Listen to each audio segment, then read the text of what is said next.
Greetings. I'm Brother Bryant from the Congregation of Israel, the Biblical School of Global Liberation for all oppressed peoples. I am one of many representatives of the NMP, or the Nazarene Messianic Party, and I would like to welcome you all back this evening to another installment of our book reading and dialogue, where we've been examining and analyzing a book titled Pedagogy of the Oppressed by author Paulo Freire. And it's been an interesting few weeks. I think it's almost like 12 weeks so far now. We've been looking at this book and dialoguing, et cetera, et cetera. And I'm not going to waste too much time getting started. But as always, I'm going to get started with the psalm this evening. I'm going to get right into it because it's a lot of things that's Mr. Freire is going to bring out tonight in chapter 2 as we draw to a close of chapter 2. He's going to bring out a lot of excellent points. And I'm going to take my time tonight and read it because I'm only going to read a few pages so we can real digest it and have some dialogue. Last week, we had a reader, Comrade Sister Kaya, and I took a lot of her, I'll say I took a lot of her style because she was explaining to the comrades and myself how she wanted to take 2 pages at a time and really digest what was being said. I'm reading about 4 pages this evening, and then the following week, it'll be 4 more pages and my reading will be done. But I just wanted to take my time, using the same method that she used. So that way we can really grasp all the different words, define them, and take in consideration everything that's being said. And of course, have our own dialogue or, communicate amongst each other what Mr. Freire is bringing out and what does it mean to us as we read and look at everything that's being said. So without further ado, I'm going to read this Psalms real quick here. And tonight I'll be reading Psalms 85. Psalms 85 out of the King James Version of the Bible. Psalms 85. Verse 1, and it reads, Lord, thou hast been favorable unto thy land. Thou hast brought back the captivity of Jacob. Thou hast forgiven the iniquity of thy people. Thou hast covered all their sin, Selah. Thou hast taken away all thy wrath. Thou hast turned thyself from the fierceness of thine anger. Turn us, O God of our salvation, and cause thy anger towards us to cease. Wilt thou be angry with us forever? Wilt thou draw out thine anger to all generations? Wilt thou not revive us again, that thy people may rejoice in thee? Shew us thy mercy, O Lord, and grant us thy salvation. I will hear what God the Lord will speak, for he will speak peace unto his people and to his saints, but let them not return again to folly. Surely his salvation is nigh them that fear him, that glory may dwell in our land. Mercy and truth are met together. Righteousness and peace have kissed each other. Truth shall bring out of the earth, and righteousness shall look down from heaven. Yea, the Lord shall give that which is good, and our land shall yield her increase. Righteousness shall go before him, and shall set us in the way of his steps. That was Psalms 85. Psalms 85 out of the King James Version of the Bible. Psalms 85. Okay, so before I get started this evening, I actually want to read a little excerpt out of this. It's actually like a book from I had from when I was ready to go to college, but it's a sociology book by Richard T. Schaefer from DePaul University. It's the 10th edition. The book is kind of old. It's not that new, but I read something inside there that I thought was very fitting for this evening, because when I look at the pedagogy of the oppressed or the education of the oppressed, if you read chapter 1, in which we all have, and as we begin to read chapter 2, we start to see that this education is leading the people, the oppressed, or Karl Marx and Frederick Engels will call the proletariat, is leading the proletariat to this action, or we can call a social movement. So I want to read something real quick, an excerpt out of this book from Mr. Richard T. Schaefer. Again, he's from the DePaul University out in Chicago. And the title of this section I'm going to read is actually called Social Movements. And I thought it was very befitting for tonight. So let me just read this real quick to you guys. It says, social movements. Although such factors as the physical environment, population, technology, and social inequality serve as sources of change, it is the collective effort of individuals organized into social movements that ultimately leads to change. Sociologists use the term social movement to refer to an organized collective activity to bring about or resist fundamental change in an existing group or society. Benford, 1992, is talking about a book, and it says Herbert Blumer recognized the special importance of social movements when he defined them as collective enterprises to establish a new order of life. Though social movements imply the existence of conflict, we can also analyze their activities from a functionalist perspective. Even when they are unsuccessful, social movements contribute to the formation of public opinion. Initially, people thought the ideas of Margaret Sanger and other advocates of birth control were radical. Yet, contraceptives are now widely available in the United States because social movements know no borders. Even nationalistic movements are deeply influenced by global events. Increasingly, social movements are taking on an international dimension from the start. Global enterprises, in particular, lend themselves to targeting through international mobilization, whether they are corporations like McDonald's or governmental bodies like the World Trade Organization. Global activism is not new. However, it began with the writing of Karl Marx, who sought to mobilize oppressed peoples in other industrialized countries. Today, activist networking and facilitated by the internet. Participation in transitional activism is much more widespread now than in the past, and passions are quicker to ignite. How and why do social movements emerge? Obviously, people are often discontented with the way things are, what causes them to organize at a particular moment in a collective effort to affect change. Sociologists rely on two explanations for why people mobilize: the relative deprivation and resource mobilization approaches. Relative deprivation approach. Those members of a society who feel most frustrated and disgruntled by social and economic conditions are not necessarily the worst off in an objective sense. Social scientists have long recognized that what is more significant is the way in which people perceive their situation. As Karl Marx pointed out, although the misery of the workers was important to their perception of their oppressed state, so was their position in relation to the capitalist ruling class. And the reason why I read that was because I saw that word, the perception, the perceive. And I know perception and perceiving things all deal with the conscience or consciousness. You know what I mean? If you look at the synonyms of consciousness, you'll see, in order to perceive, your faculties and stuff like that, to be aware of things. So tonight, as we read Pedagogy of the Oppressed, we're going to see this word used quite often in a couple of pages that I'll read this evening, this word conscious and this word consciousness.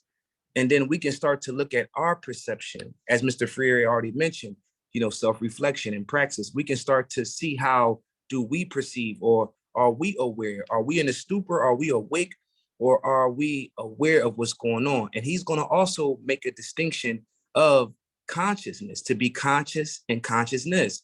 And as we start to go through it, of course, if any of you guys want to interrupt and, bring something in that you see, by all means, this is a dialogue, of course, and we're all learning together and studying together. And hopefully through the grace of God, what's read tonight, I'll take my time and it'll be very edifying, because a lot of it, I've read it like twice so far, maybe more than twice. I read it 3 times. This my particular section I'm reading tonight. And it's really self-explanatory, but I'm going to take my time, because as we read it, we'll start to see more and more of what Mr. Freire is bringing out to us, especially with this relationship of the teacher-student. And I'll go into that a little bit too, because I wanted to mention some things about that. But without further ado, we're going to start off on pages. I'm going to start at the bottom of pages 75. That's the anniversary edition. If you have the paperback edition, like the regular paperback, that's going to be page 48. But the bottom paragraph of pages 75 or pages 48, depending on what book you have, that's where I'll start. And the paragraph begins off with implicit in the banking concept. So if you have your books, let's begin. It reads, implicit in the banking concept is the assumption of a dichotomy between human beings and the world. And really quick, dichotomy just means a division or separation. Okay, if you look up the word in Merriam-Webster, division or separation. I'll read it again. It says, implicit in the banking concept is the assumption of dichotomy between human beings and the world. A person is merely in the world, not with the world or with others. The individual is spectator, not recreator. In this view, the person is not a conscious being, corporal consciente. He or she is rather the possessor of a consciousness, an empty mind, passively open to the reception of deposits of reality from the world outside. For example, my desk, my books, my coffee cup, all the objects before me as bits of the world which surround me would be inside me, exactly as I am inside my study right now. So in other words, I want to stop right there real quick, because I know Sister Kaya had mentioned a little bit about this last week, but he's basically saying, like, again, consciousness means that you have, well, not consciousness, excuse me, conscious means that you have your faculties. That means that, you're awake. You're not, fainted, or you're awake, right? But consciousness means to be aware. But he talks about right here, he says, in this view, the person is not conscious. So the person they don't have the faculty, they're not aware, in other words, right? But excuse me, not aware, they have the faculties, but things aren't, in other words, if you have your faculties, that means that you can decide, and you can, in other words, let me just get it so I can explain to you guys a little better. Let me not be lazy, because I got it up here anyway. Let me get this definition for consciousness real quick. Just not consciousness, excuse me, for conscience. That way you guys can see what I mean. So I don't want to get you confused, because it'll have you confused if you don't read the definition. So let me just grab that real quick. I'm gonna read the definition for conscience. Okay, now this is the definition for conscience. It basically says having mental faculties, not dulled by sleep, faintness, or stupor, awake, perceiving. Remember, I mentioned earlier in the book from Mr. Richard T. Schaefer about how the proletariat perceived their world during the industrial revolution, in the wake of it. So it's perceiving, apprehending, or noticing with a degree of controlled thought or observation. So this is what it means to be conscious. Okay. So when Mr. Freire mentions, in this view, the person is not a conscious being, they cannot perceive. Okay, they don't notice. They can't give things thought or observation. Now watch this. He says he or she is rather the possessor of consciousness. Now let's get what consciousness means, just so we can follow the thought that he's bringing out to us. It says consciousness, Merriam-Webster, the quality or state of being aware, especially of something within oneself, the state or fact of being conscious of an external object, state or fact. Again, it says awareness, concern for some social or political cause, the state of being characterized by sensation, emotion, volition, and thought. The totality, this one I like, the totality of conscious states of an individual. So that means to be able to be fully aware. Again, when we looked at consciousness, it just means to be awake, to have your faculties, but you're not necessarily aware. Like, for instance, if you come off of anesthesia, you may have your faculties enough, but you don't know what's going on. You don't know how you got in the hospital because you don't have the full awareness. So that's what Mr. Freire is saying, that these people, they are possessors of consciousness.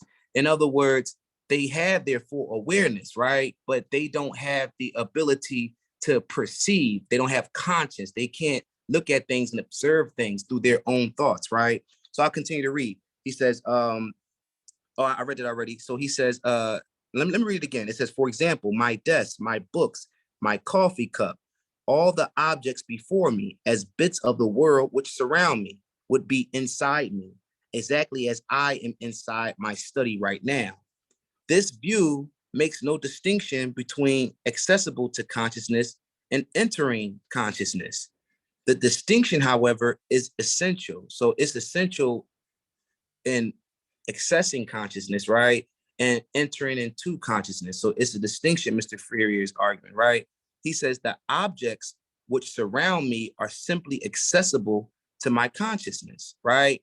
Not located within it. So he can see them, right? He's aware of them, but they're not located in his consciousness. In other words, meaning that they're not a part of him, right? But they do exist, and he's aware that they exist. He's awake. He has his faculties. He's aware they exist, right? But watch this. He says, I am aware of them, but they are not inside me. Okay. So it says it follows logically from the banking notion of consciousness that the educator's role is to regulate the way of the world, enters into the students.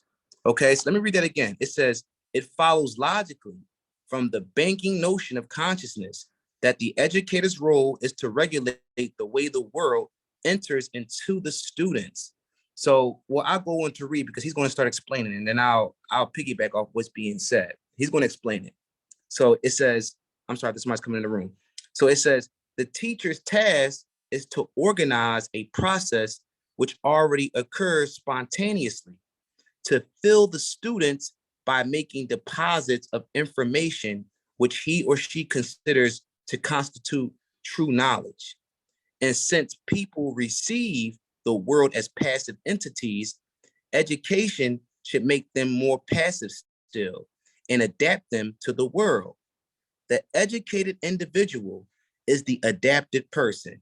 Now, real quick, what Mr. Freire is saying to us is that the educators of this society, he's not talking about the educators that will start to go through this process of becoming human again, and they'll drop this banking concept of education. He's talking about the educators of this world who only want to further keep the reign of tyranny of the oppressors, right? They want to keep the same order of things.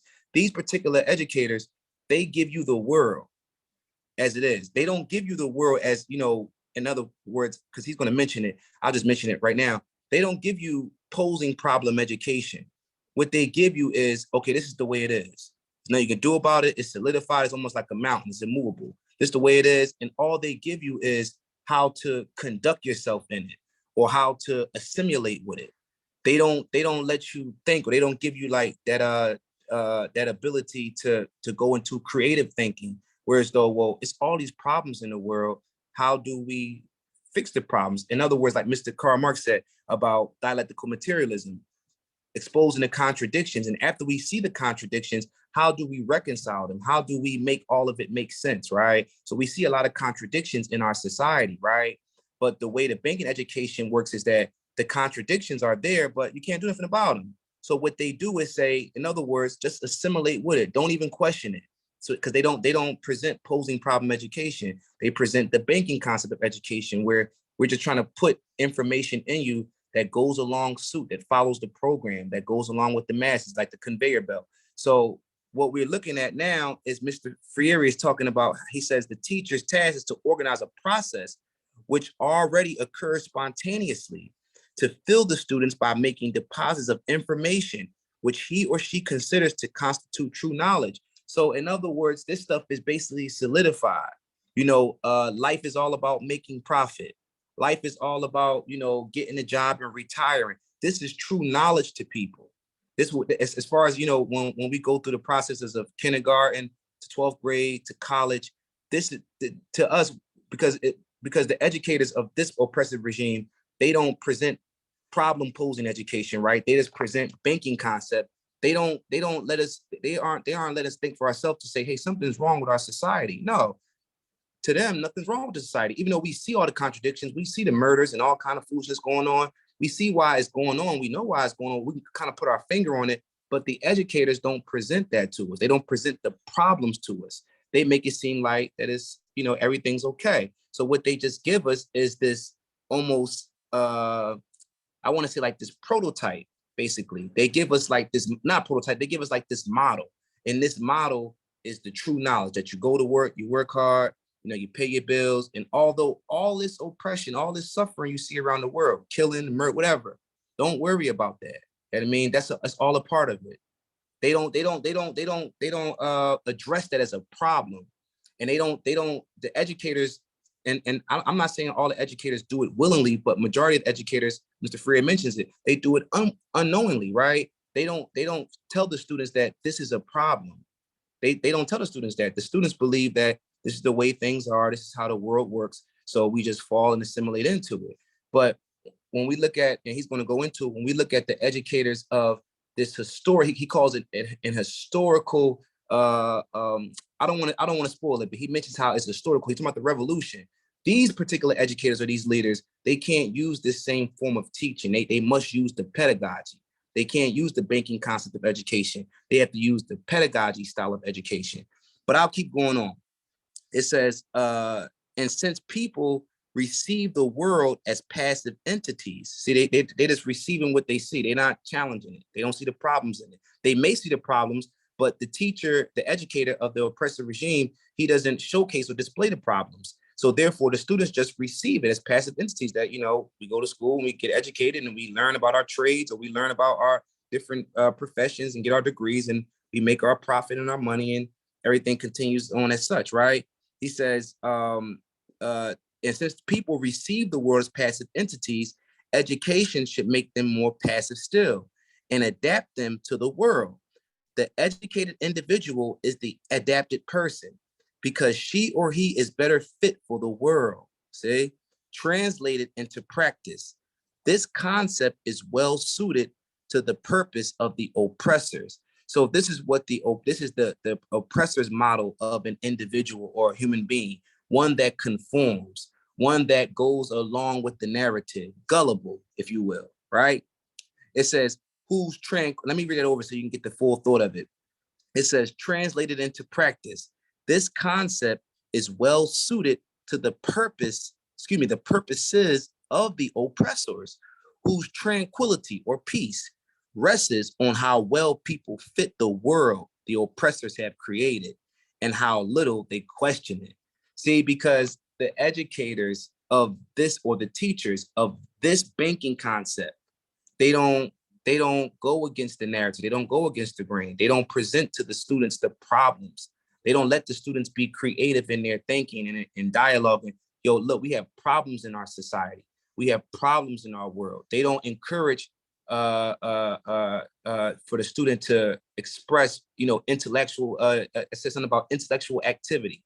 I was reading the definition. They don't encourage that. No, they want to put information in you. They want you to store this information, and the information only goes along with the design or with the program of the oppressor, which is no resistance, no rebellion, no questioning, just follow suit, autonomous almost, like, okay? Did anybody else want to bring something out before I go on? Okay, no worries. So whenever you guys wanted to present something, you come right on in and just cut me off, and it's all good. Okay, so it says, the more completely the majority, and notice the language right here, because I've been encouraged by the elders to always notice the language, even when reading scripture. Notice his language right here, because it's real important. It says, the more completely the majority adapt to the purposes which the dominant minority prescribe for them, thereby depriving them of the right to their own purposes, the more easily the minority can continue to prescribe. Now, I just wanted to, right, I want to stop right there at prescribe, because notice the language. The more completely the majority adapt to the purposes. And the majority are the proletariat, which is us, or the oppressed, right? We're the majority. But notice he says the dominant minority, the dominant minority. Now, any other time we always say the term or the phrase strength is in numbers. But here we see, and I mean, we hear this so much in our life, how it's only a few billionaires, right? It's only a few rich people. And me and my brother was having this conversation, my biological brother. He said, man, how is it? It's all this, it's all these poor people, and it's just a handful of rich people, and there's no insurrection and no rebellion. That's amazing, ain't it? And I know why, through fair tactics, through military and might and strength and stuff like that. But they're the minority, right? And the oppressed are the majority. So what's going on here? How do we keep going along with their prescription? Could it possibly be because of unorganization?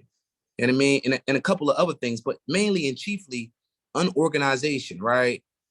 But I don't want to spoil too much, but I just wanted to focus on that, how he said that the more completely the majority or the oppressed adapt to the purposes which the dominant minority prescribe for them, thereby depriving them of the right to their own purposes. So we all have this thing of, we heard of before, the pursuit of happiness.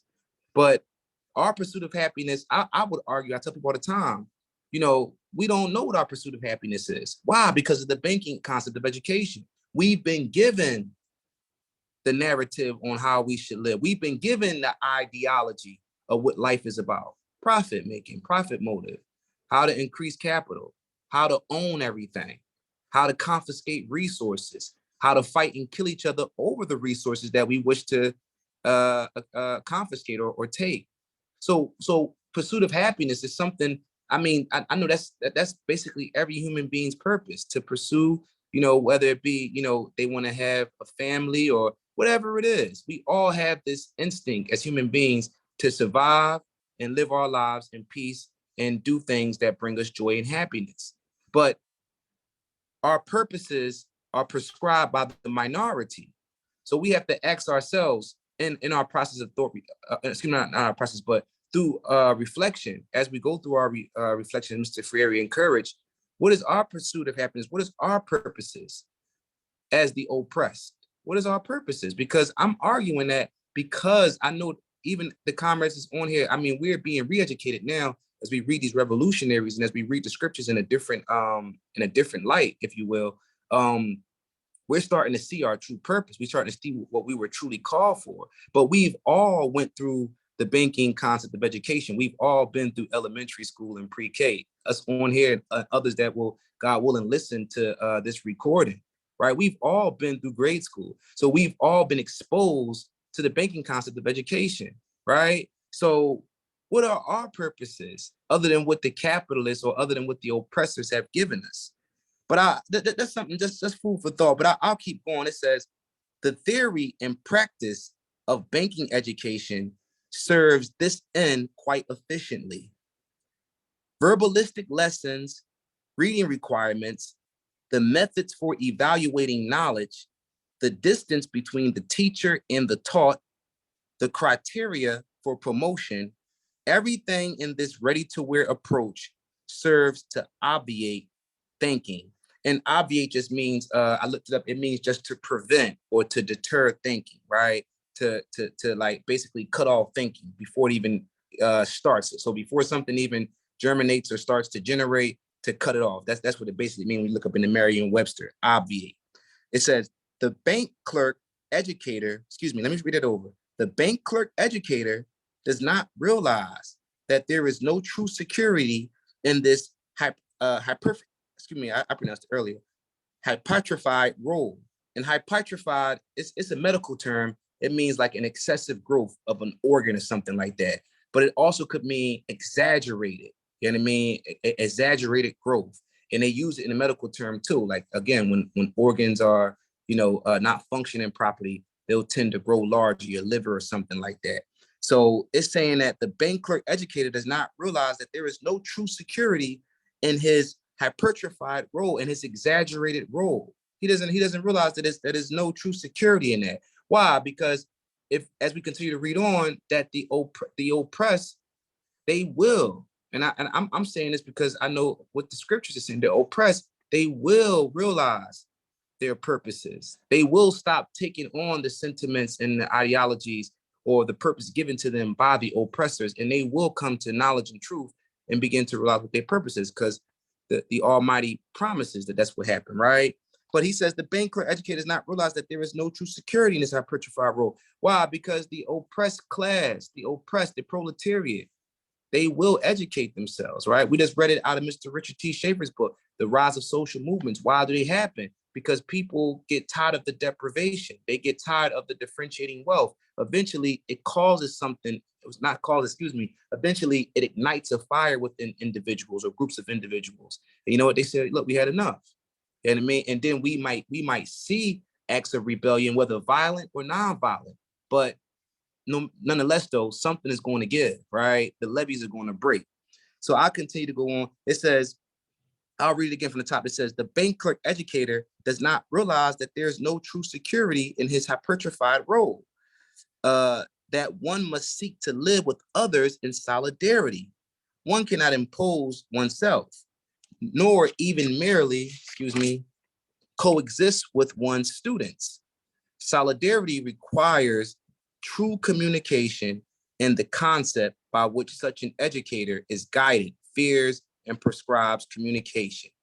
Okay, so he's saying that one cannot impose himself, so you can't make yourself authority by you can't do that, right? When we're trying to go to this liberation, right? Solidarity requires true communication and the concept by which such an educator is guided, fears, and prescribes communication. So in other words, this doesn't work by anybody trying to, in other words, I want to put this the right way. This doesn't work with anybody trying to basically scare you into not revolution, but try to scare you into submissiveness.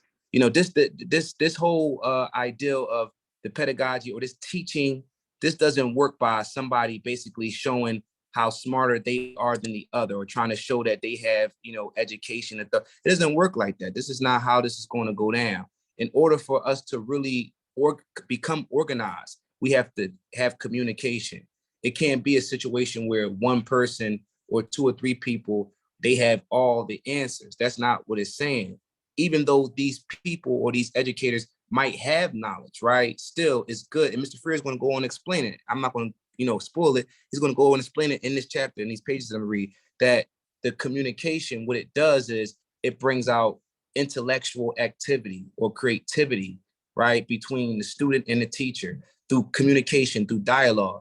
This allows both to think. This allows both to play off one another, right, and off one of the experiences and what they have perceived in the world. And this only works. This is not saying, like, in other words, this is not saying if you were studying for a trade. I don't want to go off on a tangent, but I'm gonna give you an example. When we talk about this teacher student education thing, this is not saying that if you studying for a trade, you want to be an electrician or a carpenter, that you don't have no experience, and now you're going to tell the person that's employing you, or you're going to tell your apprentice, you're going to tell him how to do the job. No, because you don't have no experience. No, when we talk about this student and teacher, conflict and how to resolve it, we're talking about for the purposes of revolution, right? We're saying we can't take, Mr. Freire is saying that you can't take the banking concept of education and apply that to liberation struggles, because that style or that design of teaching won't work, because you can't, in other words, you can't just fill people with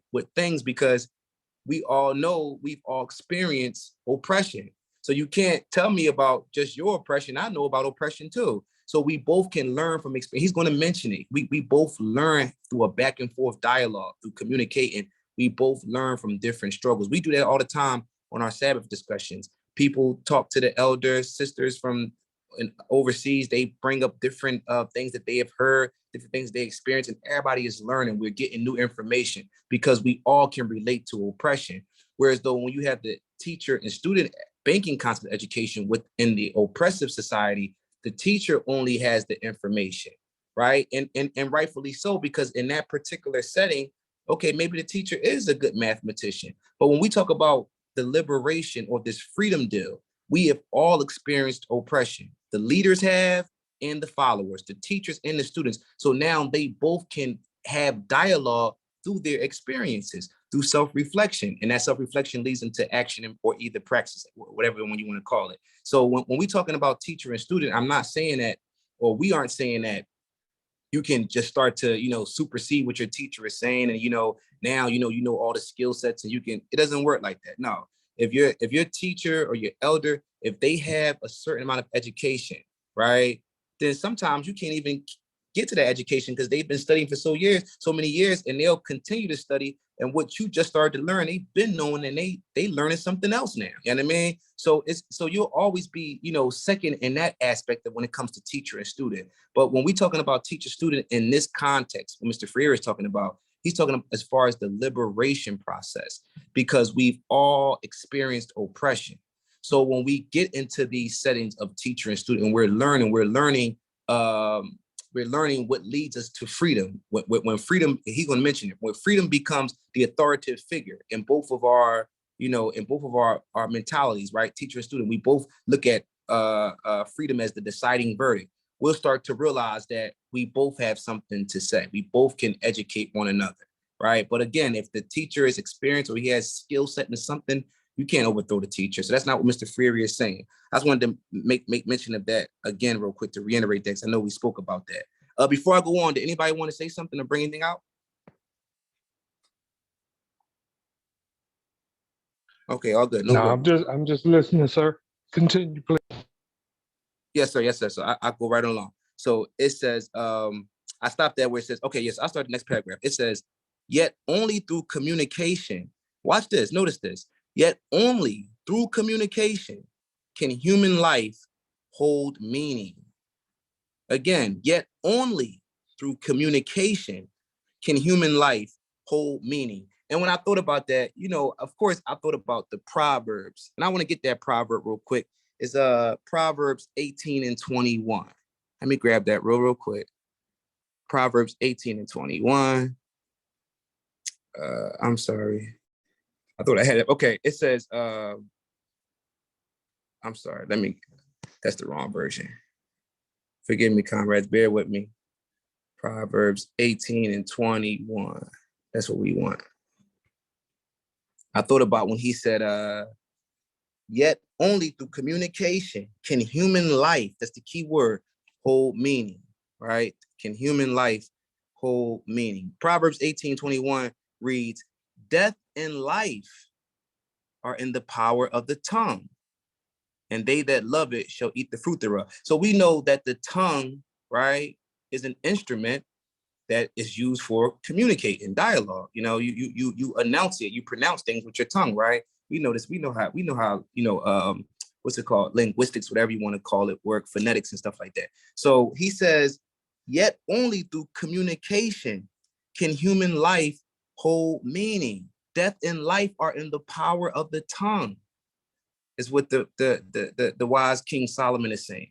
So King Solomon is telling us that what? That through the way we speak, it's either going to promote life or death. The way we communicate, the way we dialogue is going to either bring forth life or death. Mr. Freire is complimenting that thought. He says, yet only through communication can human life hold meaning. The teacher's thinking is authenticated. Notice, listen carefully. The teacher's thinking is authenticated only by the authenticity of the student's thinking. See that? Because why? They both have experienced oppression. They both have seen and realized what oppression is, right? So he's going to explain some more. Watch. The teacher cannot think for her students, nor can she impose her thought on them. See, wow, watch this. Now, in the banking concept of education, what do? They impose, right? This true knowledge that they will call it. They impose it on the students. This the way things is.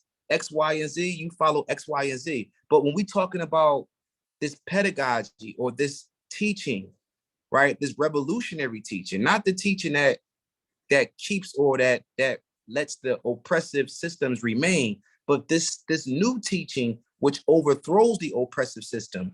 The teacher can no longer impose their thoughts on them.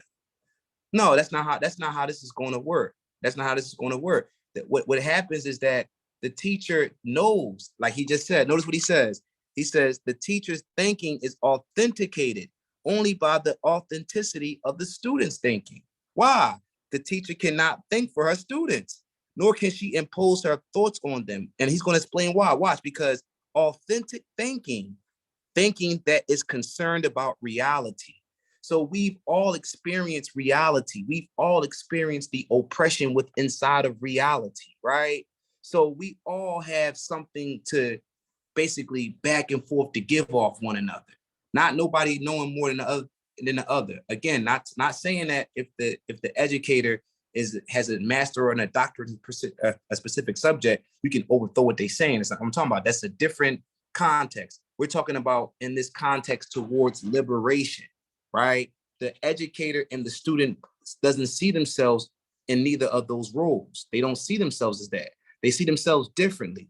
They see themselves both authenticating each other's ideals, right? Or each other's sentiments through their experience. Why? Because he says true thinking. Watch, he says, he says authentic thinking is thinking that is concerned about reality. So in other words, he's telling us that real thinking or real perception, or again, conscience, a true conscience is totally involved or geared towards reality. And what about reality? Watch, he's going to go on to say, it says, does not take place. Let me read it from the top. The teacher cannot think for her students, nor can she impose her thought on them. Authentic thinking that is concerned about reality, does not take place in ivory tower isolation, but only in communication. So authentic thinking about reality, right? And of course, we know that when we authentically thinking about reality, if we're thinking, what we're doing, we're reflecting, right? He mentioned that to us in chapter 1, in the beginning of chapter 2, self-reflection. So he says that it only happens through communication. So when we going through this self-reflection, right? Before we even get to action and praxis, when we start to think, right? And we start to self-reflect, what do we self-reflect on? Reality. That's what he just said. Authentic thinking that is concerned about reality. Self-reflection. When we go through self-reflection, he was telling us earlier in chapter 1, how we have to consider our relation. Mr. Karl Marx talks about it. Our relation towards the capitalist, our relation towards our oppression. What role do we play in it as the oppressed? And that's authentic thinking. Authentic thinking, in other words, is looking at the problems posed in society, in reality. And they want to, or not they want to, but the people that are authentically thinking, they are espoused, if you will, right, to changing that reality or that paradigm. Okay. So did anybody want to add something to that real quick? Okay, I'll keep going. It says, if it is true that thought has meaning only when generated by action upon the world, the subordination of students to teachers becomes impossible. I was really stuck on this one sentence for like, I don't know how long, probably like 2 days or more. I read the rest of the book and came back to the sentence because I couldn't grasp what he was saying. So I'm gonna take my time when I'm explaining it. And if you guys see something different, please by all means stop me, because this is the way I was seeing it. Now I'm gonna read that again. It says, if it is, I'll read from the top so we can get the whole thought, because I interrupted it when I was running my mouth. But it says, the teacher cannot think for her students, nor can she impose her thought on them. Authentic thinking that is concerned about reality, does not take place in an ivory tower isolation, but only in communication. If it is true that thought has meaning only when generated by action upon the world, the subordination of students to teachers become impossible. And subordination basically means like putting in a lower class, or the bending to the authority or the control of authority. So basically, what I got from this, it says, if it's true that thought has meaning only when generated by action upon the world, if the students are going to basically, I'm sorry, I have some background noise there. Excuse me for that. If the students are going to basically bend to the teachers, he's saying that's impossible. Why? He's going to go on and explain, because banking education begins with a false understanding of men and women as objects. Now notice, I'm going to read it again to y'all. So y'all can, because at first I didn't grab it, but maybe y'all grabbed it, but I'll read it again. If it is true, the key word, watch this. If it is true that thought has meaning only when generated by action upon the world, the subordination or the bending to the authority or control of another, right? The subordination of students to teachers become impossible. And I'm adding this word. Why? Because banking education begins with a false understanding of men and women as objects. Again, notice it says thought. Now we know that if it's true that thought has meaning only when generated by action upon the world, then if he goes on to say, because banking education begins with a false understanding of men and women, we know objects can't think, right? A stool doesn't think, a chair doesn't think, it's an object. So he's saying that it's impossible, right, for the students to bend to the authority of the teacher. Why? Because students think. Every human being thinks. Everything that's alive thinks. Even animals, they think. Everything thinks. That's animated, right? But notice he says, and that's why I put the word why there. He said, because banking education begins with a false understanding of men and women as objects. Objects do not think. So in other words, how could the student ever bend to the authority or the control of a teacher? If you already came with this preconceived notion that a student, which could be male or female, man or woman, that it's an object, they can't think. So how could it ever even perceive, or how could it ever be, in other words, how could it ever go through critical thinking to even look at its world, to even do something about a situation? When you already said it's an object, it won't think. So it's impossible is what he's saying, right? He's going to go on and explain. Watch this. It says it cannot promote the development of what Fromm calls biophily, but instead produces its opposite, necrophilia. And real quick, I just want to get that definition of biophily so you can understand because the compare and contrast. I think we already talked about necrophilia, but I'll get necrophilia again so we can see the difference between the two. But this is biophilia from Merriam-Webster. It says a hypothetical human tendency to interact or be closely associated with other forms of life in nature, a desire or tendency to commune with nature. All right, so let me read it again. I'm gonna start from where it said, if it is true.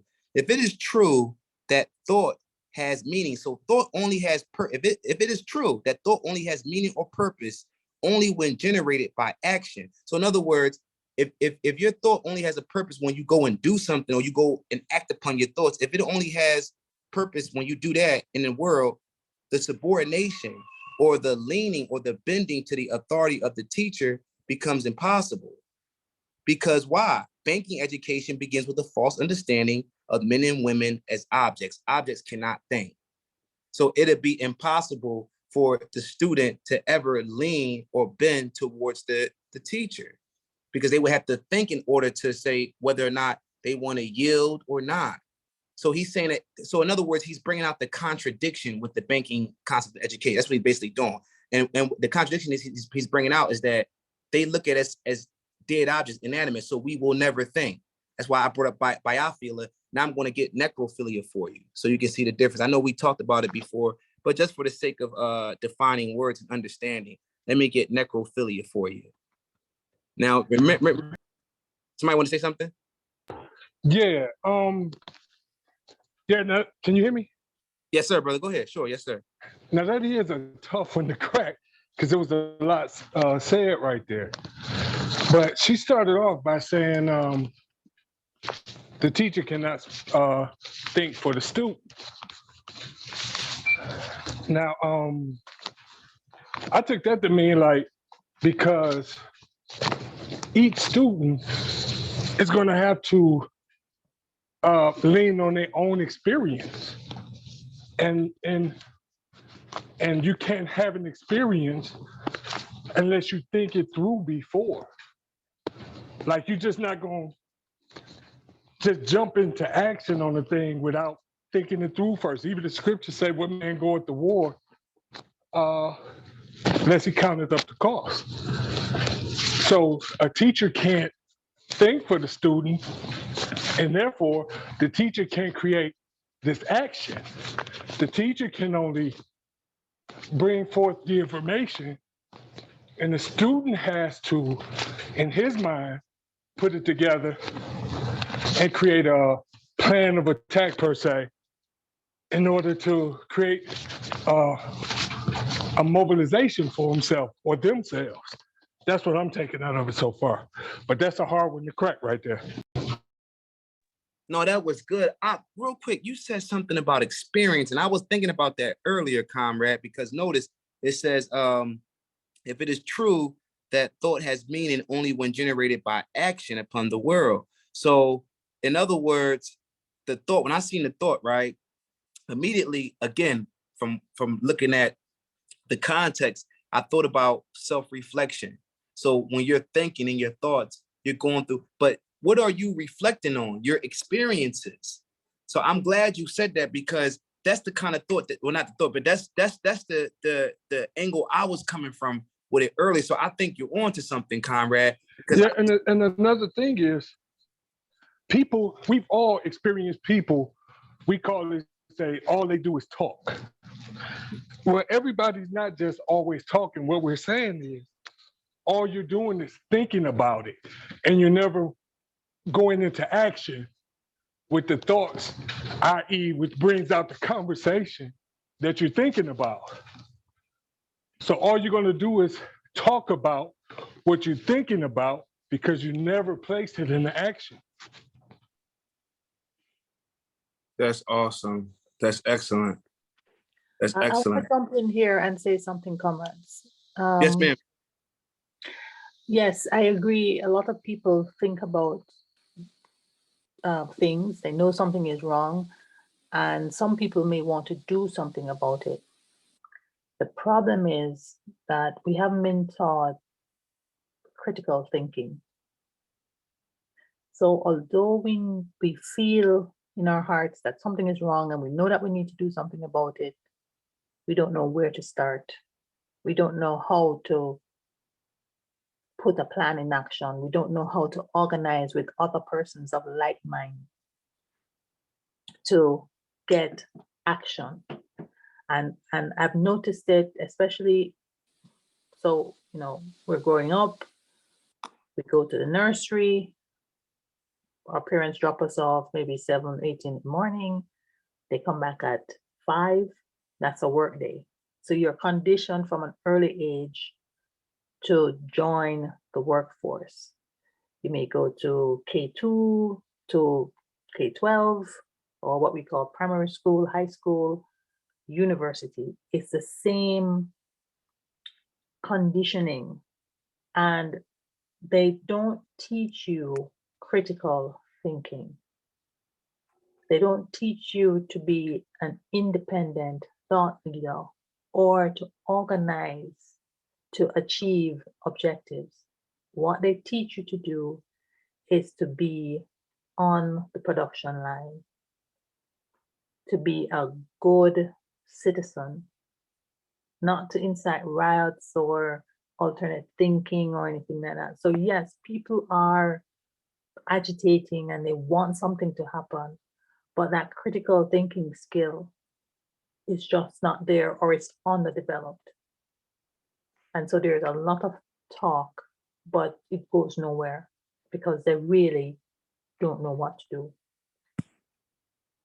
Hey, that was a mouthful right there, because that is true. All of us have that same, I guess you can call it testimony. We know and knew something was wrong.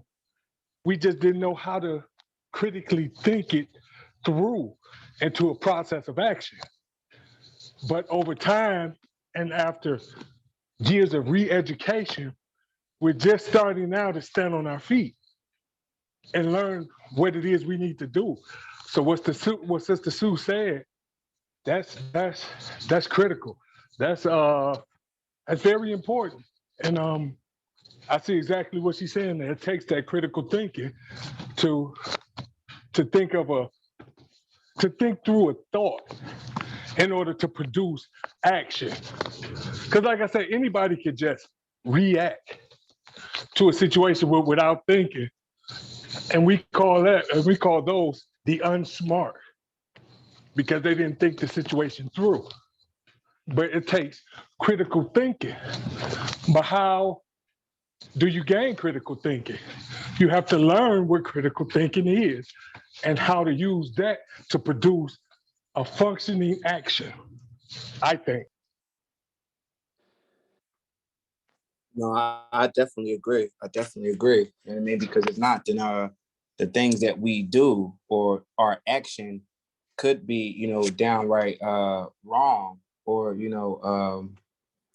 uh man, I heard Elle say before, it'd be straight up egg in your face. And I mean, if we don't have critical thinking, we don't know how to basically, and they mentioned that the revolutions, I think Mr. Lennon mentioned it, how it's something different reading the words, but taking the words off the pages and putting them into action. Those are two different things. But if we learn to think critically more, then we can see, okay, well, what should we do? What should we go after first? I mean, it's many avenues that we can go, or many topics and subjects that we see that are affecting the people, and we see that the people are concerned with. But how do we really cause, not a movement, but how do we really organize and set up shop where it's though, okay, we're going to stand on this, and what does that look like? How do we demonstrate that? So I definitely agree that it takes that critical thinking, because if not, then we'll fall into, Mr. Freer mentioned it before, we'll fall into just, reciting slogans and stuff like that and catchphrases. But the actual work, right? The actual work, then we won't do it. And I know we've also been told before by the elder, and then Mr. Freer mentions it. He mentions it quite a few times in chapter 1, that one of the first initiatives of the work is the re-education process, right? And basically re-educating as many people as we can, so that way we can organize. Okay, everybody has read the Pedagogy. Everybody has read communism in the Bible, and so forth, so on. So now we're all thinking the same thing, and we're all in this little bubble, if you will, or like how the apostles was with the people that believed when they were gathered together and they were baptizing men and women. They were all together. They all had their bread together. They all drinking. They were married together, right?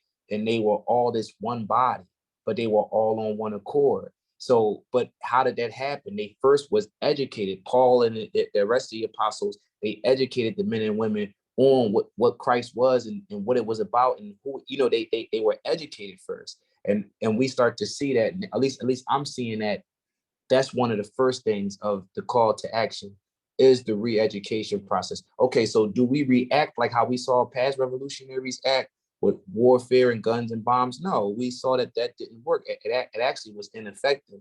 So we start to re-educate ourselves. So how do we respond? How do we resist? You know what I mean? And then we see that if we don't know how to resist, if we don't know how to respond, then we have to go through this education process. And others that want to join in, if they don't know how to respond or to resist, then they have to be re-educated. So one of the things that I noticed is very effective, as far as in like Sister Sue mentioned in our first step, the critical thinking, is reading these works from the revolutionaries, right? And really understanding what they're saying to us. And when no matter who I read, whether it be Mr. Ingalls, Mr. Marx, Lenin, no matter, right? Even Jose Miranda. When we read all these books, that Miss Macmillan, I'm starting to see that what all of them are doing, whether it's denounced to us or not, by writing the book, they're trying to educate us. So that's when I heard Elder talk about that, one of the first processes of getting things done is that education. Them writing the book, because they thought they had the same sentiments. Mrs. Macmillan had the same sentiment that we had, for the most part, right? Everything, the way to go about it. I know Mr. Miranda, he was talking about violence and communism in the Bible and stuff like that in a certain particular section. But for the most part, they have the same position and stance that we have. And notice how they're writing the book for what reason? To educate others who don't know what to do, who may have critical thinking skills or not, but nonetheless, they're writing this book in order to educate us. So one of the things that I'm starting to see that, because a lot of people don't have it, they don't know, like Sister Sudas mentioned critical thinking. If I told that to about like 4 brothers around the corner, but what you talking about critical thinking? I know thinking, but what you mean critical thing? You see what I'm saying? So we see that, at least I'm seeing that one of these first things is that we should start practicing more and more is this right here, this education process, because so many of us we don't know, and that in itself is a work. Even if we write epistles, even if we write books, whatever, that right there in itself is a work, because a lot of people just don't have the information. And sometimes we know that books are our friends. You know what I mean? Uh, Especially the scriptures. You know, it says everything that's written before time written for our learning. So we learn from these things, so we know which way to go. So we know how to approach or meet life, if you will.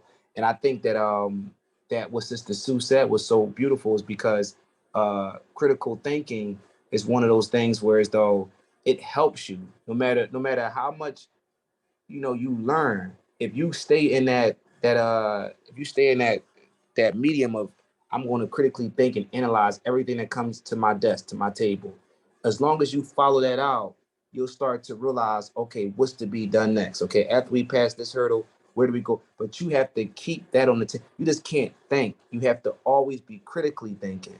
You know what I mean? What's the next move strategically? Because if not, then all we'll have is, riotous rebellions and those things that proved over time not to work. So how do we really approach this? How do we really bring down capitalism?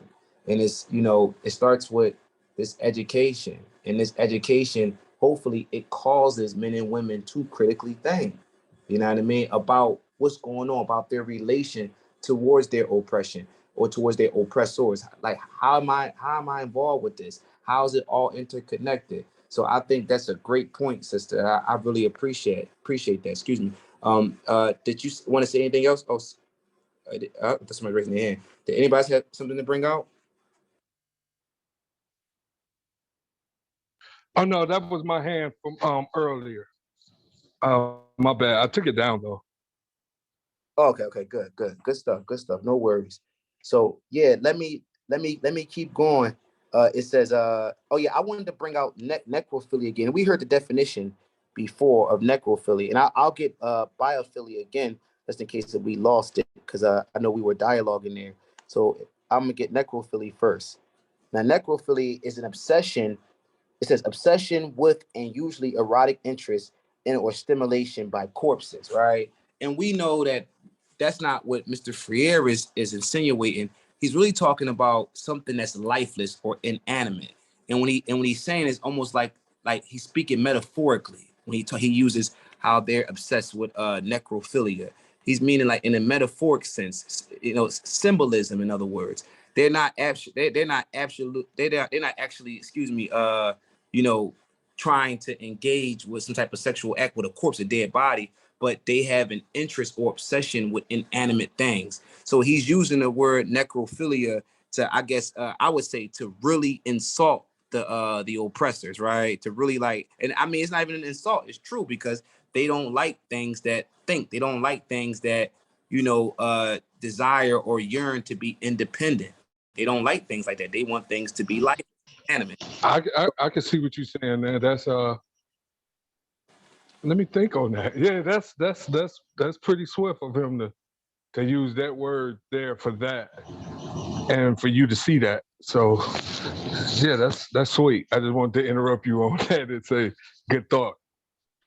Oh, yes, sir. By all means, please, comrade. Anytime, man. Anytime. You can join right on the deal. You know that, man. Anytime.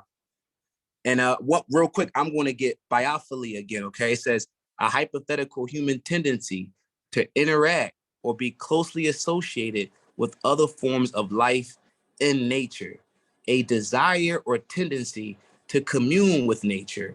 So he says, because banking education begins with the false understanding of men and women as objects, it cannot promote the development of what Fromm calls biophilia.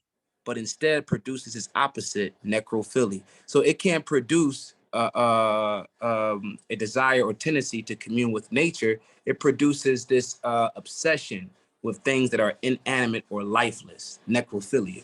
And he says, while life is characterized by growth in a structured, functional manner, the necrophilist person loves all that does not grow, all that is mechanical.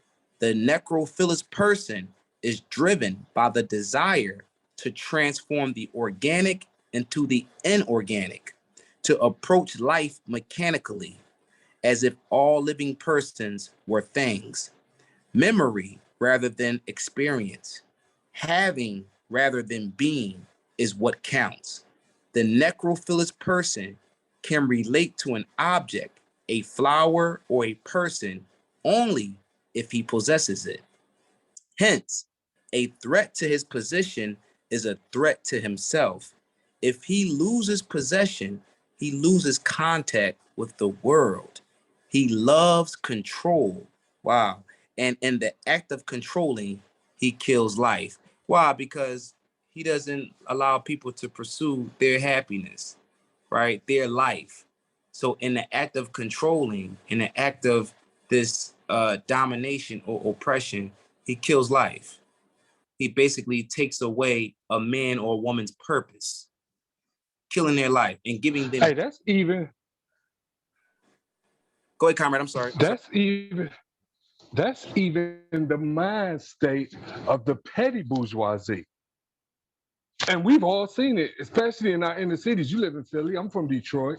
The petty bourgeoisie, they're defined by possessions, by things.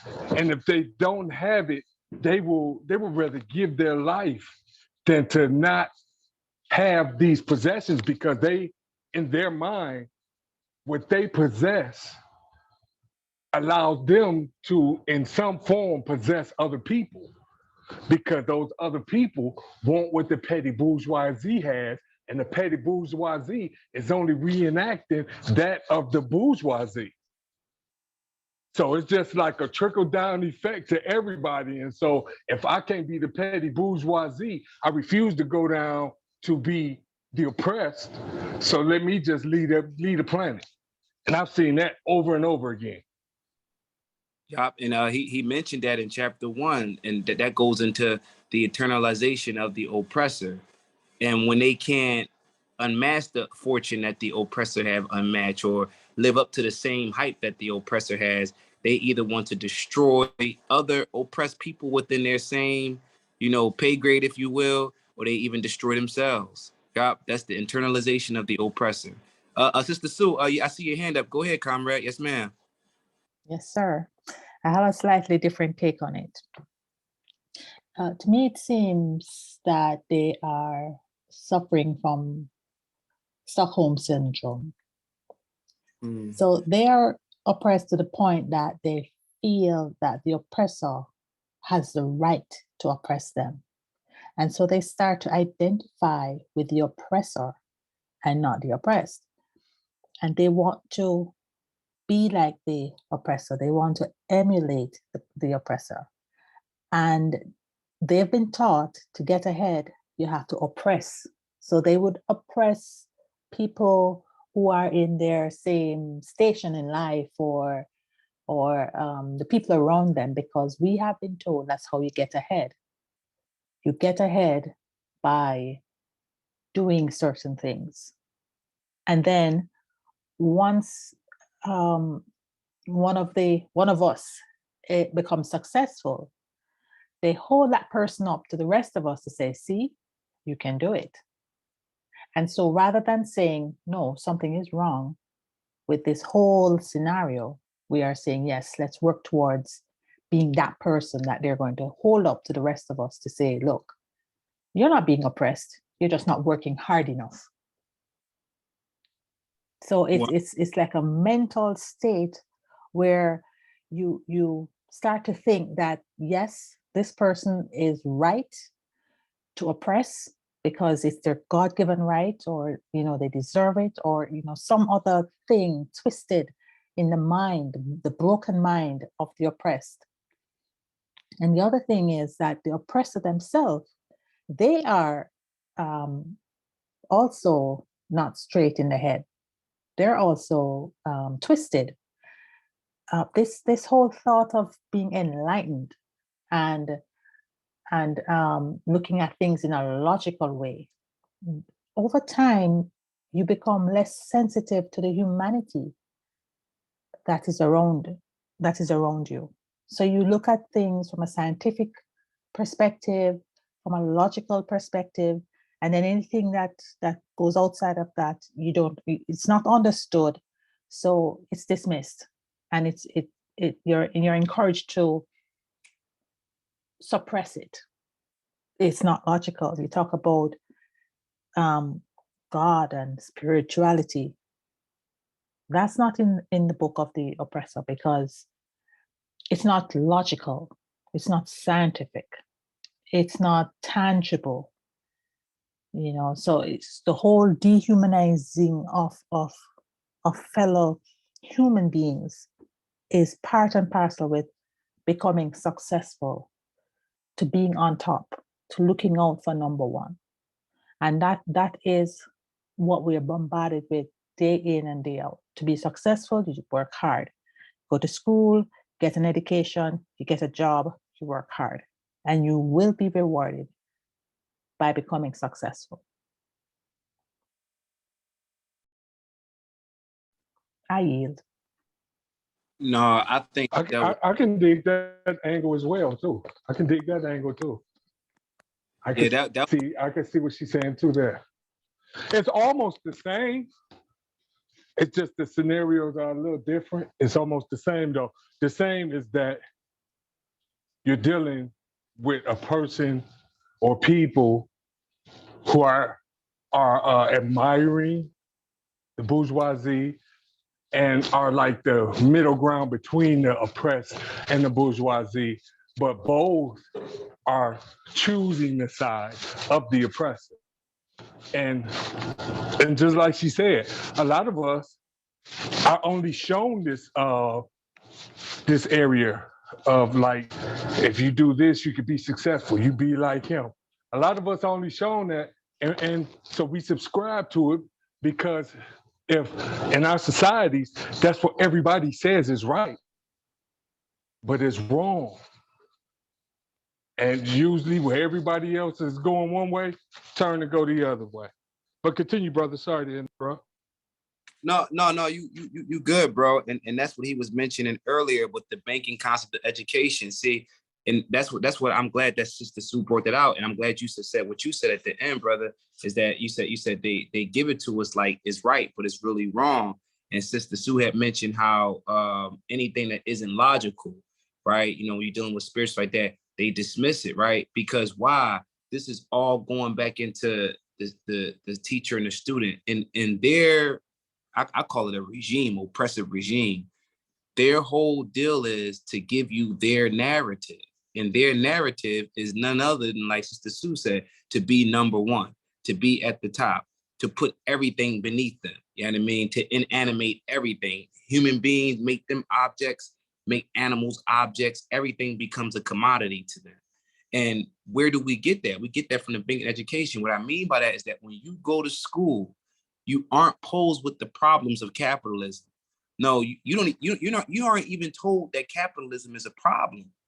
No, what you're told is that you got to get out in this world and you got to make something of yourself and earn a living and be successful. See, that's the banking education, right? It's not the pedagogy or the problem posing education where it tells you, no, something is wrong with our world.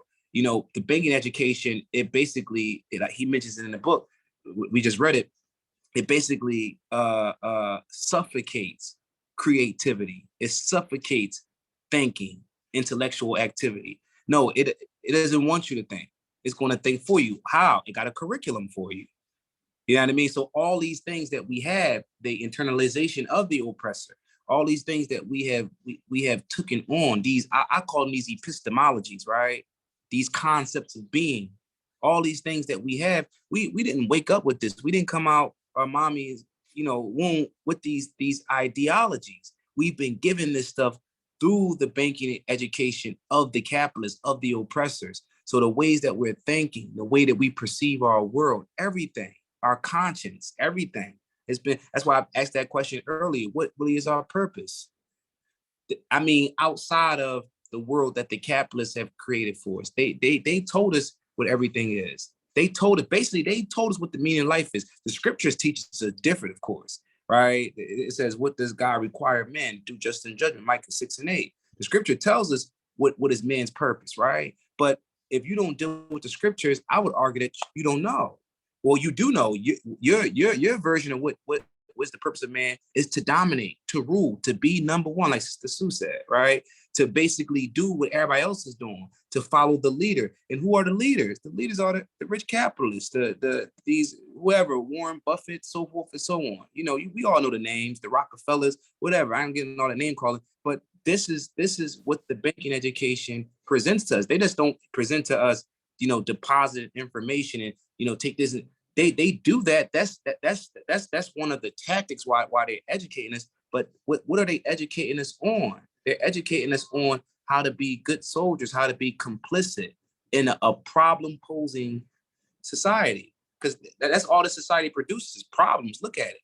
People losing their homes, people on drugs. All this society has done is like Miss McMillan mentioned in her book, it's omnicidal. It destroys everything. Problems. If you're dealing with something, if you was dealing with a child that they kept breaking windows when you go to work and they kept tearing up stuff, that's a problem, right? It's destructive. They're being destructive. It's something that's constantly destructive or keeps destroying something. You got a bad. I had a bad pit bull once. I mean, he just kept tearing the house. We go to work, kept tearing the house up. That's destructive. That's a problem. And we see that capitalism is destructive. It's a problem, but the banking concept of education, when it's presented and when it comes with its curriculum, all it does is it puts in the values or instills the sentiments and ideals of the oppressors in you. It don't tell you that the way that they're running the world is affecting other countries. It don't tell you that the way they're running the world is causing the disease, causing the sickness. No, it doesn't tell you that. It doesn't pose the problems to you. So everything that we're saying right now is right on point. It goes right into what Mr. Freire is saying. It's the way that we've been taught and what we have been taught. We haven't been taught freedom. We haven't been taught liberation.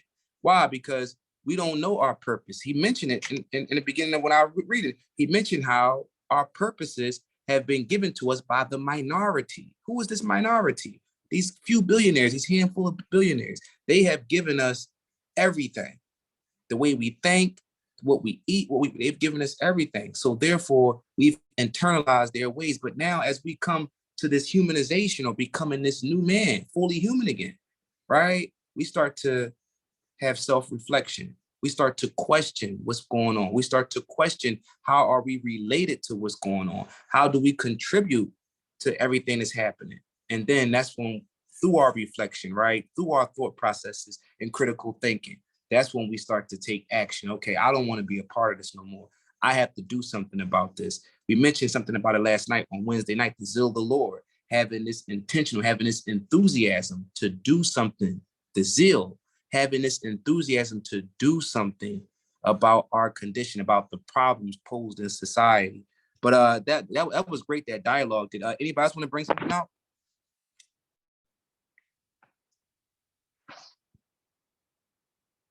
Okay, no worries. I'll keep going on. It says, okay, I read that. It says he loves control, and in the act of controlling, he kills life. It says oppression, overwhelming control is necrophilic. It is nourished by love of death, not life. The banking concept of education, which serves the interest of oppression. See that? The banking concept of education, which serves the interest of oppression, is necrophilic, based on a mechanistic, static, naturalistic, spatialized view of consciousness. It transforms students into receiving objects. It attempts to control thinking and action. And the reason why I thought that was so dope, because like we was just talking about, you don't, if let me read it again. It says it attempts to control thinking and action. If the banking concept of education doesn't propose to you the problems of capitalism, right, then it's going to control your thinking and your action. You're not going to rebel against it. Like when I was in school, everything that I got out of the curriculum, out of history, I loved ninth grade history. They was talking about all the like the pirates, Sir Francis Drake and Mussolini and those type of guys. I liked those guys, but never once, even though those guys did all that stuff, not Paul Robeson, I think it was Paul Robeson that rode on the horseback, whatever. Even though those guys were like bandits, I never had the thought process to go and be a bandit, to be a pirate, right? Because you heard how all these men were put to death and the horrible things that happened to you. In other words, you were steered away from resistance. You were steered away in high school from liberation. You didn't hear too much about communism in high school. You didn't hear about it. You didn't hear too much. I know I didn't. I'm speaking for myself. I didn't hear too much about the proletariat in the curriculum that we were given. So when he says that it attempts to control thinking and action, what does? The banking concept of education. Why? Because it's giving you the curriculum that the ruling class or the oppressors want you to have. And what is that curriculum? To be a productive man or woman in this oppressive society, not to recreate, right?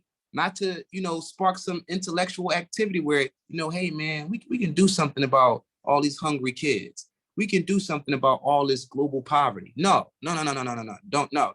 What we can do is we can make money and we can donate, but no, we can't just all become on the same, we can't all come down to the same equitable table and we all have the same basic necessities. No, we can't do that. That's out of the question. Let's just make money and get businesses. And through our false generosity, as Mr. Freire mentioned in chapter 1, right? Our false generosity, or they call it philanthropy, whatever, we can give out some clean water, right? And really, we know how that goes. It's just tax write-offs. It's all a game, right? So that's why he's saying that it attempts to control thinking and action. Because why? It wants you to go along with their narrative of how do we fix the problems. And their narrative to fix the problems aren't really fixing the problems. What it's really doing is putting a guise or a Band-Aid on it. You thinking that, okay, if I give to the St. Jude Foundation, I mean, this stuff is really, really helping. I mean, it may do a little, but is it really overthrowing the capitalists, the oppressors? Is it really doing that? Is that what God has called us to do? I'm sorry, Sister, your hand's raised. Go ahead, sister. Go ahead. Forgive me for that, sister. That's okay, brother. You said something about what you learned in school about revolutionaries. When I was growing up, we had a prime minister in Jamaica called Michael Manley. And he was a so-called socialist. And he was friends with Fidel Castro. And when he started to listen to Fidel Castro and Maurice Bishop and those kinds of guys, he started to put more social intervention type programs in as the prime minister. And that was a problem for the United States. And so what they did was they spread a lot of propaganda about Fidel Castro and these other guys.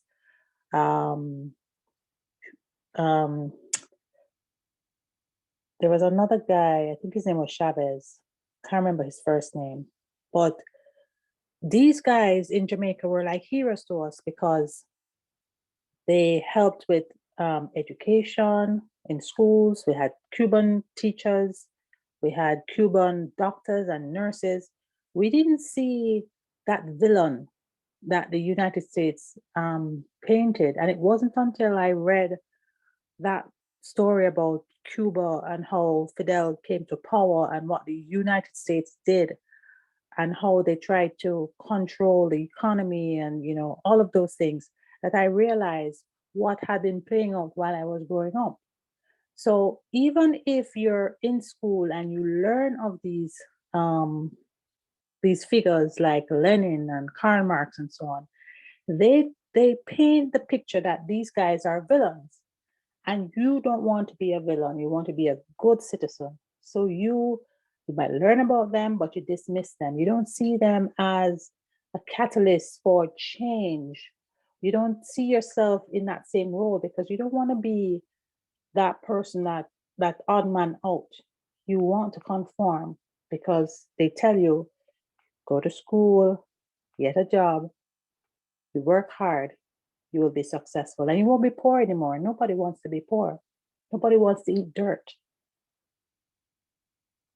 I yield.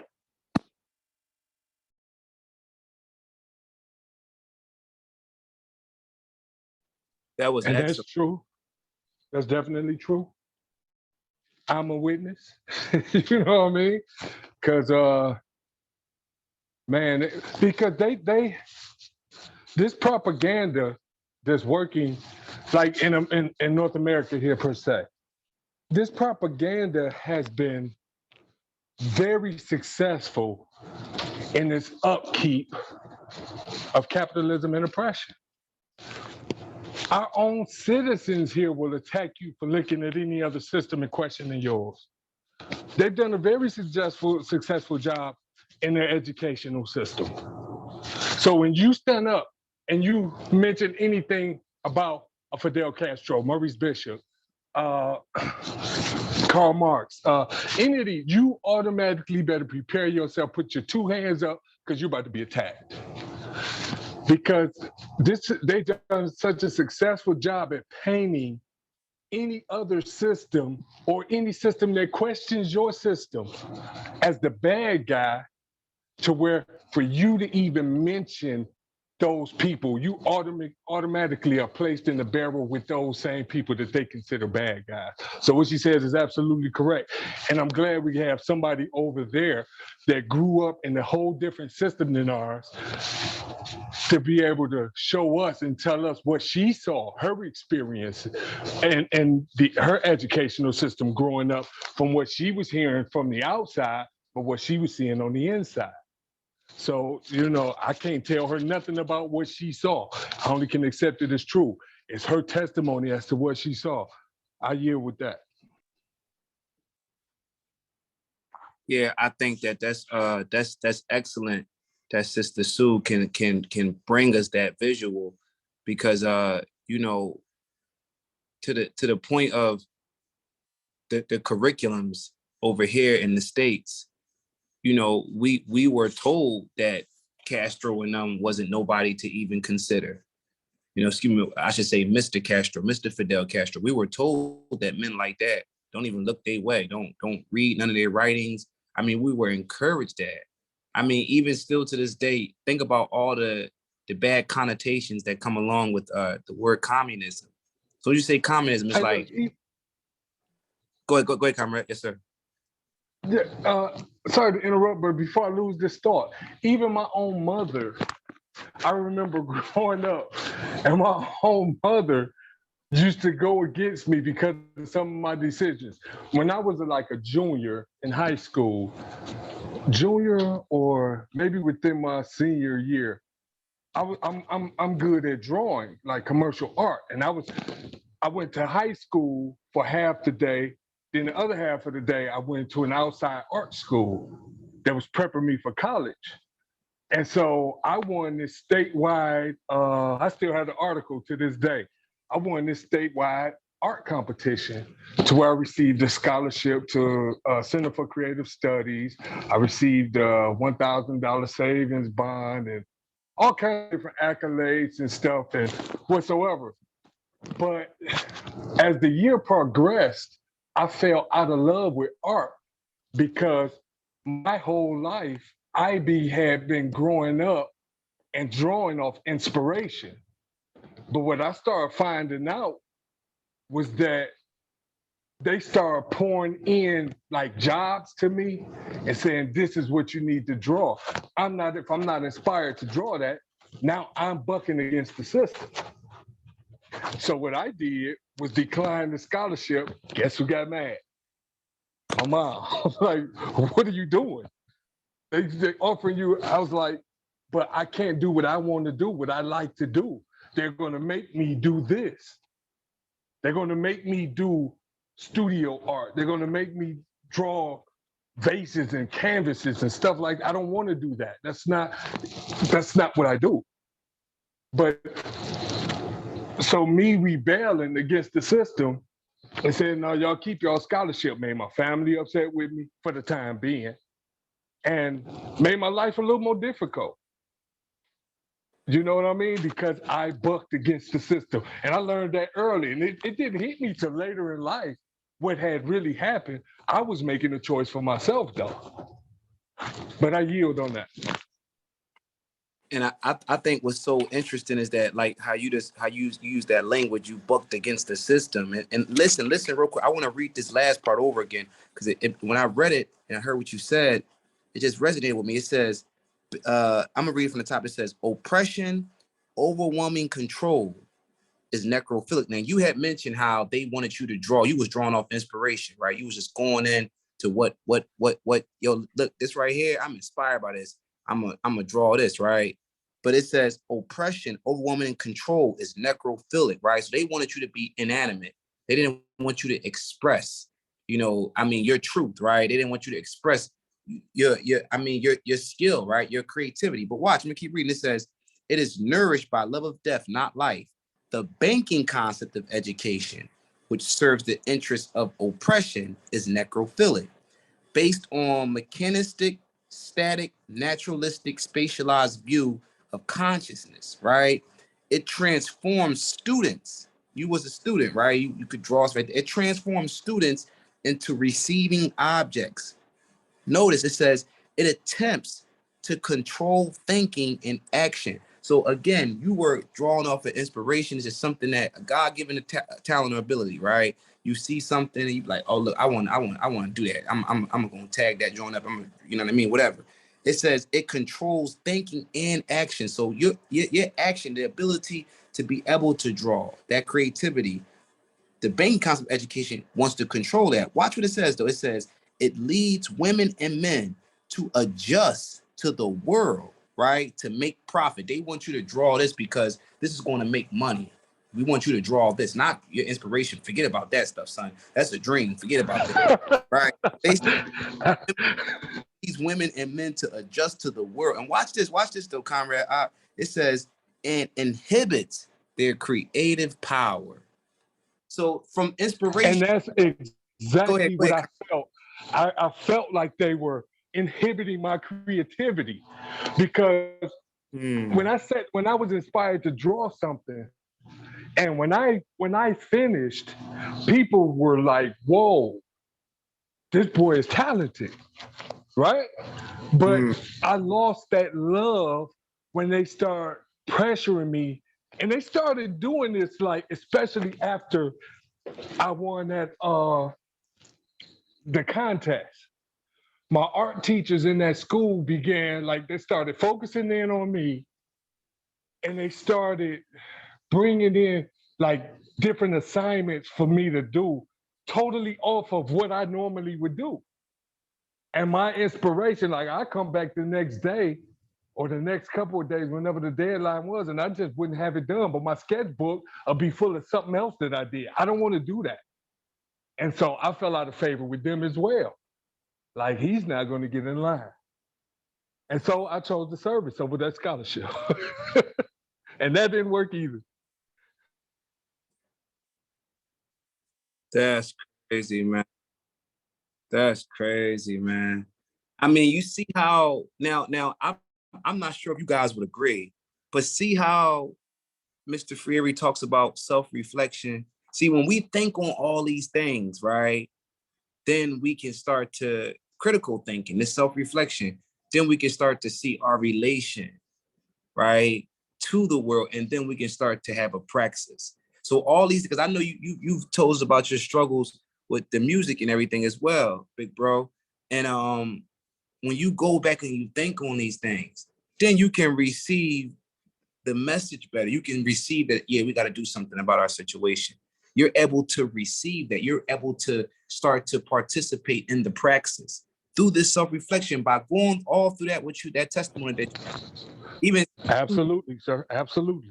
that's that self-reflection that Mr. Freire is. And this right here is the smoke or the gas, the steam, which propels us into this historical process, he calls it, Mr. Freire. The historical process is this liberation, this revolutionary liberation from capitalism, this, which is the highest form of imperialism, because exploitation, I know Comrade Nashan, Elder Nashan, he had mentioned to them before about how, man, Mr. Marx mentioned this in the Communist Manifesto, how exploitation and class struggle has been prevalent since the dawn of society. So us causing a revolution, Mr. Freire calls it a historical process or historical event. Why? Because this exploitation, this class struggle, this division between men and women, other men and women of different cultures, has been going on since the beginning of time. But when we start to go through this critical thinking or this self-reflection, right, by all these different experiences, we call them testimonies, but really they're not really, they are testimonies, forgive me. They are testimonies, that's what the scripture calls them. But if we wanted to take it to the language of the revolutionaries, it's self-reflection, right? Critical thinking, right? It's the same thing. We look back on our lives, all the situations and circumstances, and this causes us to serve the Almighty, but not in the way that we know we're taught in religion, but in a different way. It causes us to do his work, to do his will. Hey, but look at how you would seem like the bad guy. Like if you really think about, like, I had a guy during that same time, after I won the contest or whatever, I had a guy from the Detroit Free Press. He was a illustration director, and at that time, remember all the drawings in the newspaper and stuff, that type of stuff. Oh, yeah. He was the director of those artists. So, and he was black. So he would come over to our house, and I can't say he was trying to recruit me, but he was like, I'm the only black in this position. And basically, like, you could be next, like, you're good, you're gift. I didn't want to draw in newspapers, though. No one cared about that. I don't want to draw a picture that looked like Ronald Reagan, that they call the care picture. I don't want to do that. But y'all don't care about that. Y'all want me to do that for the money and then say I'm the only black one there. Now I'm the second black there. Yeah, look what they power to the people. No, man. This is a gift, and I'd rather throw it away before I give it to y'all and use it how I don't like to use it in its comfortability. I'm comfortable drawing off inspiration. I do my best work. I'm inspired when I do it like that. Same with my music. Same with the music. Why you think I'm not industry? I'm good enough. They signed me before. You understand what I'm saying? I know I'm good enough. The art is dope. It's sweet. But y'all want me to do this. I don't want to do that. You said what? I just gotta agree with you. Everything that you're saying, especially, man, when just you don't want to turn your inspiration into somebody else's forced labor. I know that intimately, and I'm just agreeing with what you're saying. In all forms of art, even if your art is a skill, like the brothers in Exodus, who had the skills of metallurgy and gemstones and different things of that sort, and the Lord filled their heart with wisdom. It's like, that you don't want to, that creative spirit, to be able to, type of wisdom that God will give you. Right. And I don't want that hindered with time. But go ahead, I'm sorry. I just wanted to agree with you because you touched me with that one. Right. And so, I'd rather do it like this, the way that I'm doing it. And with the art, like, I still draw, but now I'm so bitter, and I become so bitter with it over the years off of that experience that I didn't continue growing in it. Like, I would just draw here and there. Like, I have 2 sketch pads upstairs. Every now and then I'm only in them. Like, I got one year, I got really inspired. I said, let me see if I can still do portraits. So I took one of my son's pictures. They had no clue I could draw. No clue. I just kept this from them They had no clue. One day they woke up, it was their picture and the picture I had drawn on the table. They were blown away. Their mom framed it, everything. Like, I didn't know you could do this. This is what they took from me. This is the part they took from me to where I can't even broadcast it. This is what I could do. I was just inspired at that time and I did it. That's how, but when I was young, I was inspired daily until they got a hold of it.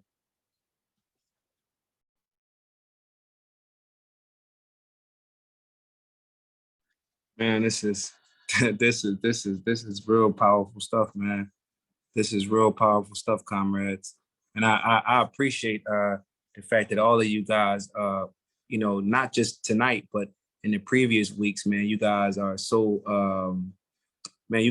gracious to lend or to give us your testimonies about your personal struggles and your personal lives, man. I mean, to me, I think it all plays in again to the self-reflection process. They are testimonies, no doubt, but they all give us, I mean, they're even inspiring. When I hear stuff like that, you saying how like, yo, you become so bitter with it, like, all that kind of stuff, man, it really encourages me to say, yo, we're on the right path.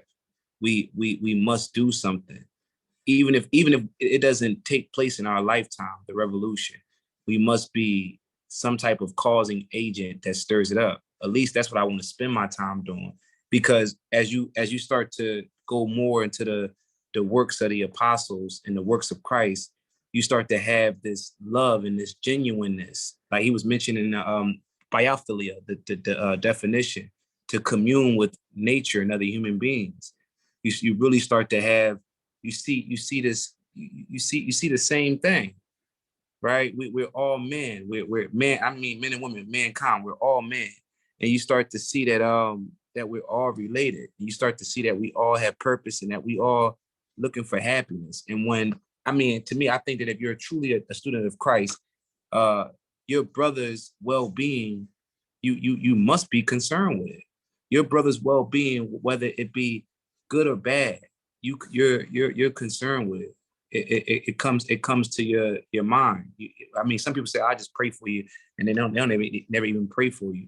But I mean, when you really are a servant to Christ or a slave to Christ, every human being, whether they're good or bad, their experience on this earth, it matters to you, right? It matters to you, and you're concerned with their well-being. So, when I hear stuff like that, your testimony, Sister Sue, and many of you that have your testimonies and you shared them with us and with me. I mean, listen, it's encouraging. It's encouraging because it lets me know that, look, man, this is the right work. You know what I mean? To get brothers and sisters that I don't want to say vengeance, but that vindication. Maybe I'm using that word wrong, but to really like alleviate us from all of our woes, our letdowns and disappointments. We must do something about this system of oppression. A lot of us, we have. Hey, check this out, bro. Hey, can you hear me? Yes, sir. Yeah. You said interrupt, so I'm interrupted. Don't get me wrong. That ain't nothing. Hey, don't get me wrong. I don't feel bad about my decisions, whether with the drawing or the music, or I don't feel bad about it. Because one thing I got a best friend, and what I always tell him, I said, no matter what, bro, the art goes with me. The talent goes with me. I don't feel bad that I didn't take their scholarship and whatever went behind that, I passed by on. No, I don't feel bad. I don't feel bad about asking Too Short to let me out the contract. I don't feel bad. It made both decisions made my role harder, but look where I landed. Look where I landed to learn about what had taken place in my experiences, what was behind that I couldn't see.